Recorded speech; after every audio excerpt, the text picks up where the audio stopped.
প্রতিটি শিক্ষার্থীকে একটি ইউনিক এডুকেশন আইডি চালু করার ব্যবস্থা আমরা হাতে নিয়েছি।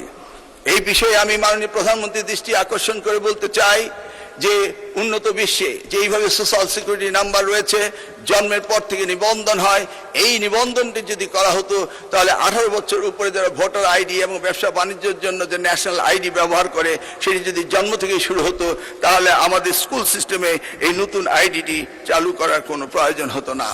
আমি ফজলকালে ভিপি ছিলাম, সেই সময় ওনার সময় শিক্ষা ব্যবস্থার উন্নয়নের কাজ দেখতে পেয়েছি। মাননীয় স্পিকার নেলসন ম্যান্ডেলা বলেছিল, education is the most powerful weapons which can change the whole world. আমরা এটা জানি। আমরা এটাও জানি আফ্রিকার সেই বিশ্ববিদ্যালয়ের সামনে রয়েছে, to destroy a nation does not require any atom bomb or long blasting missile. Only you can lower down the education or bring cheating in the examination that can destroy the education and the country.